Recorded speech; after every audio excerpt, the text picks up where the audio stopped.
Paz, irmãos. Estou aqui então iniciando o primeiro estudo que nós vamos falar sobre a carta do apóstolo São Paulo à igreja de Tessalônica.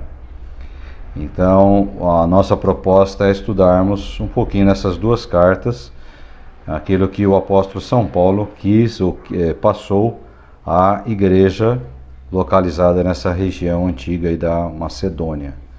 Tá? Então, estudando as cartas de São Paulo aos Tessalonicenses é o tema desse quarta convite especial. Primeiro tópico, nesse primeiro slide que eu estou colocando para vocês esse trabalho, ou essa igreja, surgiu na chamada segunda viagem do apóstolo São Paulo. Por que nós denominamos chamada segunda viagem? Porque é um termo, né, uma terminologia que foi colocada pela teologia com o passar do tempo. Então, analisando as viagens que o livro de Atos descreve. De repente, o apóstolo Paulo pode ter feito muitas outras viagens, mas as que são descritas no livro de Atos, que é um livro histórico, que narra fatos históricos, não é? Então, nós denominamos a teologia, o estudo teológico denomina segunda viagem. Então não quer dizer que está na Bíblia, mas muitas coisas não estão na Bíblia. Então, de repente, o apóstolo São Paulo fez até outras viagens, mas de acordo com esse texto e com essa base que nós temos, então nós denominamos a segunda viagem do apóstolo São Paulo, foi quando ele aportou na cidade de Tessalônica. Este local foi destruído por guerras e disputas durante o passar dos anos. Então, era um local, uma cidade que, quando nós tivemos as descobertas arqueológicas e evidências do local, que talvez hoje seja a cidade de Salônica, né, localizada ao nordeste da Grécia, na Macedônia, não podemos levar em conta porque, com o passar do tempo, guerras, disputas, destruíram a cidade, e então as evidências que nós temos que provavelmente essa Tessalônica seja essa Salônica hoje ao nordeste da Grécia, na Macedônia. Mas vamos lá, a característica da carta é perseguição, sofrimento e confiança em Jesus. Então, cada uma das cartas paulinas, além da questão histórica, da construção da igreja, da edificação da igreja, das lutas, das dificuldades que esse povo enfrentou para começar cada trabalho, ele traz também as características de cada uma dessas igrejas ou cada um desses irmãos que compuseram esse início do trabalho. Então, da primeira carta de Paulo à igreja de Tessalônica, é perseguição, sofrimento e confiança em Jesus. Silas e Paulo, eles tinham um costume, normalmente, né, de ir à sinagoga. Eles subiam à sinagoga. Quando a gente pega o capítulo 17 do livro de Atos, versos 2 e 3, nós vemos que lá Paulo discutia ou discorria a respeito das Escrituras, dando ênfase na morte e ressurreição de Cristo Jesus, que é a essência do Evangelho. Qual que é a essência do Evangelho? A manifestação de um Cristo, né, um Messias, a morte dele para a remissão dos pecados e a ressurreição, senão não teria sentido um homem morrer na cruz e não ressuscitar. Então Paulo dava ênfase em cima desse discurso e em cima dessa palavra que podia trazer para a igreja de Tessalônica uma esperança na mensagem que ele estava falando. Nesse próximo slide, que a gente vai passar para vocês agora, Paulo então vem com algumas instruções, né? Algumas instruções a respeito daquilo que ele queria passar para os irmãos, os crentes lá da cidade de Tessalônica. Então, dentro das Escrituras, utilizando aquilo que se conhecia da lei, que não tinha Novo Testamento na época, então eram fragmentos da lei, a composição da lei, fragmentos dos profetas que eles tinham. Imagina você ter algumas páginas da sua Bíblia apenas e se basear apenas em algumas páginas da sua Bíblia. Essa era a situação do começo da igreja, né? Não existia uma escritura fechada. E eram rolos, eram composições, era muito difícil, você não carregava de um lado para outro. Como você põe a sua Bíblia hoje numa pastinha, ou pega a sua Bíblia na mão e vai para a igreja. Imagina que eles chegavam nas sinagogas e lá estavam os rolos da lei e dos profetas. Era ali então que Paulo aproveitava para discorrer em cima das Escrituras a manifestação do Cristo, né, que era o Messias prometido. Assim como ocorre normalmente, alguns creram. Então, sempre assim, quando você fala alguma coisa, quando você prega alguma coisa, alguns creem, né? E outros descreem, outros não acreditam.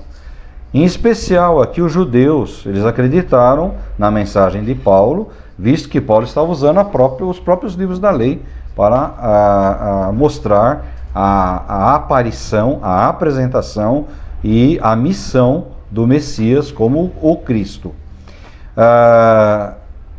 Porém, o maior número de convertidos, conforme eu coloquei aí no slide, foram os gregos, que eram chamados de gentios. Todos aqueles que não eram de linhagem judaica eram chamados de gentios. Então, a maior quantidade de pessoas que foram alcançadas pela mensagem paulina foram os gregos, no caso, esses gentios que moravam em Tessalônica. Uma observação que eu coloquei, o objetivo é pregar, né? Que a gente percebe aí, Paulo anuncia a palavra. Por muito tempo, os crentes têm o costume de querer convencer, julgar, gabaritar as pessoas ao seu modo. Eu me coloco muito nessa situação aí, porque algumas ideias que os crentes mais antigos passavam para nós é que quem não é crente é inimigo, né? Então você passa a ter inimigos. Você pega às vezes uma pessoa endemoniada e você fica com raiva daquela pessoa e você não entende que quem age naquela pessoa é o mal, né? O inimigo age na vida daquela pessoa. E não é só uma pessoa endemoniada, às vezes uma pessoa está dentro da igreja e está sendo usada pelo diabo. Então você pega a raiva daquela pessoa, ódio, e não percebe que é uma pessoa fraca, mente fraca, né? Coração fraco, e o inimigo está usando ela para aquele momento. Então nós temos esse costume de convencer, de querer, nós queremos fazer a obra, nós queremos fazer com que a pessoa se converta, sendo que a nossa função é apresentar, é anunciar a palavra.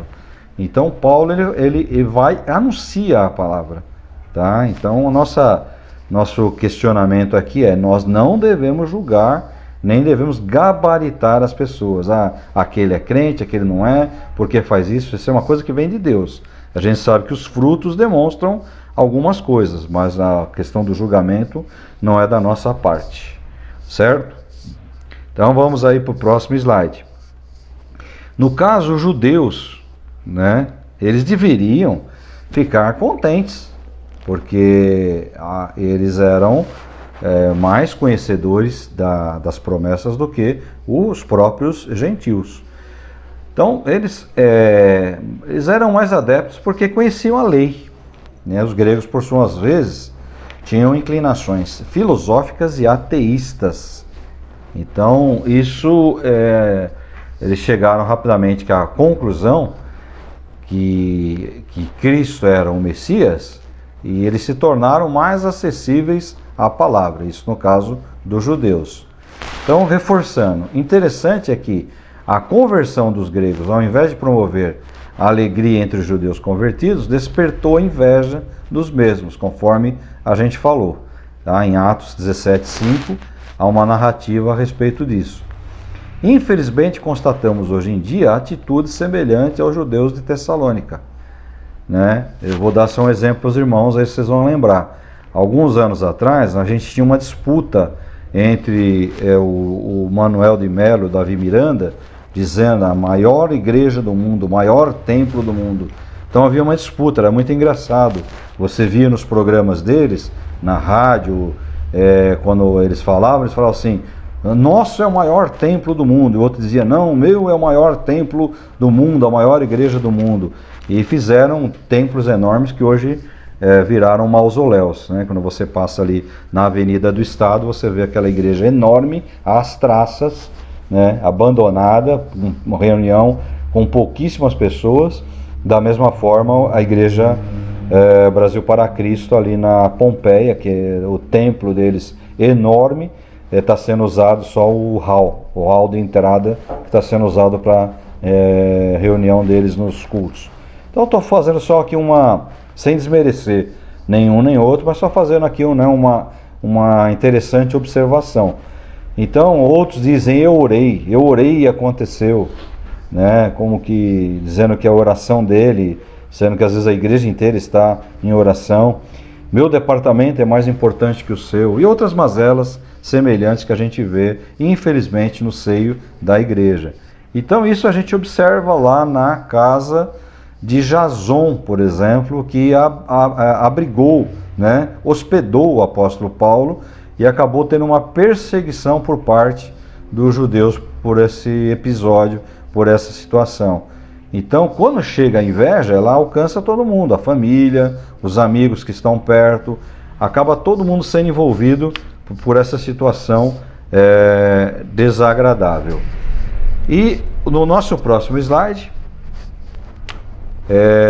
a gente coloca essa observação, né, que essa inveja tomou tamanhas proporções, chegou num cúmulo tal, que eles tiveram que retirar as escondidas e as pressas da cidade, tiveram que sair às pressas, Paulo e Silas, né, antes mesmo de concluírem a obra da maneira como eles queriam completar a obra, tá?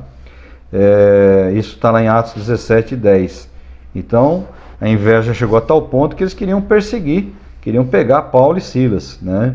Ficaram com raiva porque muitos gregos, muitos gentios estavam recebendo a palavra e os judeus sentiram essa ciumeira toda aí. Algumas lições das cartas paulinas não são tão enfatizadas quanto as outras. E isso omite aos crentes uma oportunidade de crescimento e maturidade dentro das Escrituras. Então, irmãos, esse tema, por exemplo, ele mexe um pouquinho. As pessoas não gostam muito da questão de serem questionadas com relação a esse tipo de comportamento dentro da igreja. Tá? Algumas lições são importantes, elas têm que ser aplicadas. Eu coloquei aí nesse slide que eu tenho passagem por duas igrejas batistas, uma que era chamada tradicional e outra que era renovada. Uma ligada à Convenção Batista Brasileira e a outra que era desvinculada de convenção. A Igreja Batista na Lapa, até hoje, é uma igreja renovada, desvinculada de qualquer tipo de convenção. Então as omissões estavam em ambas, onde uma delas enfatizava somente os tidos dons do Espírito Santo, outra se preocupava mais com a liturgia e a vida social. Então veja que o próprio tratamento, às vezes, você é tradicional, você é renovado, já discrimina, né? Já discrimina a pessoa, renovada e tradicional.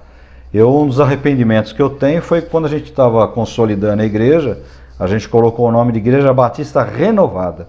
Eu me arrependo muito desse renovada, porque isso não tem que estar no tema da igreja, no título da igreja, no nome da igreja. Isso tem que estar na vida dos crentes. E não é só esse negócio de buscar dons do Espírito, que muito mais são da carne do que do Espírito, mas a vida, caráter, comportamento, atitude, coisas que a gente, infelizmente, não vê em muitos chamados crentes de hoje em dia. Então, vou parar por aqui, nessa análise da primeira carta. Nós vamos entrar agora mais especificamente em alguns detalhes da carta em si. Tá ok? Então demos aqui uma introdução que vai abordar todos os assuntos e as questões, entendermos um pouquinho quem era esse pessoal de Tessalônica, né? Esses judeus que habitavam Tessalônica, na sua maioria eram gregos e mais tarde chamados de macedônios, então eles que habitavam a região de Tessalônica, para onde Paulo escreveu essa carta aí. Irmão, Deus abençoe a tua vida, que você seja edificado com essa palavra. Deus abençoe a tua vida, tua família. Deus nos guarde, Deus prospere o teu trabalho das tuas mãos, e Deus te oriente cada dia mais a crescer no espírito, a crescer no caráter, no testemunho cristão. Um grande abraço e a paz de Jesus inunde o teu coração, hoje e sempre. Deus nos guarde. Amém.